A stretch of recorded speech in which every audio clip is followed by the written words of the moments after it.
गोर लागी जी हाँ सब तरह के एगो जितिया का चूल्हो सियार का जो कथा सुनल जाए छे, जो बर्तो नहीं राखे छे ओकरो सुनवा के चाहिए। अहाँ पूरा सुनबे वीडियो का, नीक लागत लाइक सब्सक्राइब जरूर कह देव। अहाँ हमर पहले आयल छी हमर वीडियो पर तो जरूर लाइक सब्सक्राइब करब। हम हिंदी में कहब कथा। चूल्हो और सियार की कथा छे एहिमे, और चूल्हो और सियार के बतेने छे कि ओकरा सबके केना के इंसान के अपन पिछला जन्म का कर्म अगला जन्म भोगे ही पड़े छे।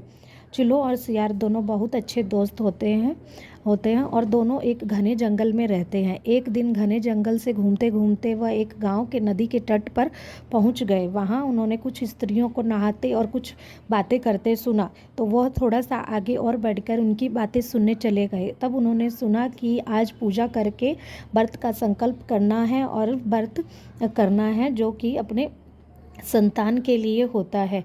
यह सुनकर वह दोनों चूल्हो और सियार जंगल की ओर आए, और चूल्हो ने कहा कि बहन हम भी व्रत करेंगे और संकल्प करेंगे। सियारनी ने कहा ठीक है। दोनों ने मिलकर व्रत का संकल्प लिया।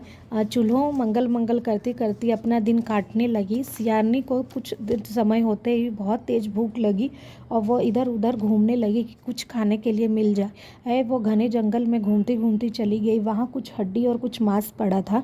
उसने वहाँ से हड्डी मांस लिया, और मांस खा के जब हड्डी खाने की बारी आई तो उसके दांतों से आवाज़ आई कड़कड़ाने की। तभी चूल्हो ने पूछा कि हे बहन ये कैसी आवाज़ आ रही है।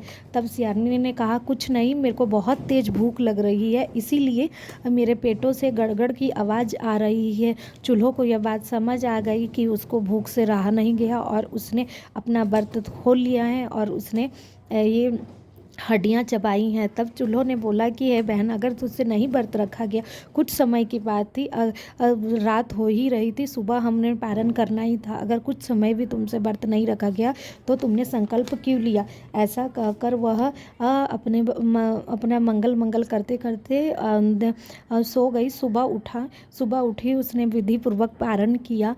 अगले जन्म में चूल्हो और सियारनी ये दोनों बहन के रूप में जन्म ली। सियारनी बड़ी बहन बनी और चूल्हो छोटी बहन बनकर राजकुमार के घर में जन्मी।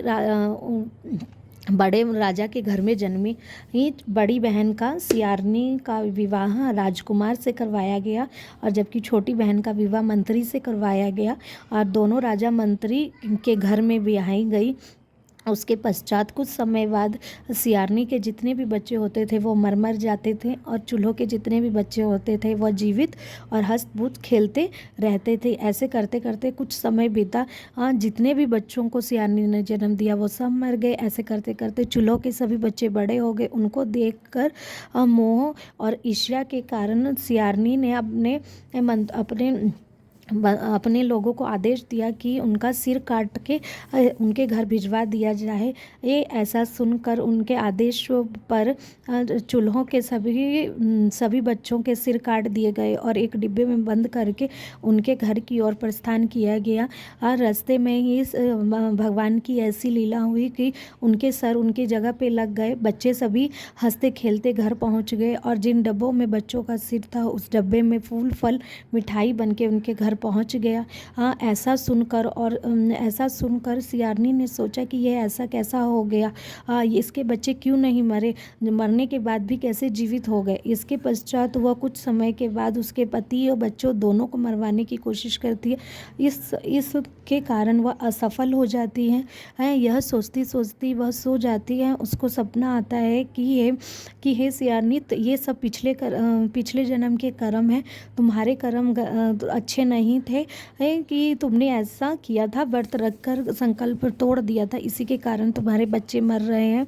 और उसने विधि पूर्वक व्रत रखकर पारण किया था। वह उसकी श्रद्धा और शक्ति है जिसके कारण उसके बच्चे तेरे मारने के पश्चात भी जीवित रह रहे हैं और उनका घर हरा भरा है।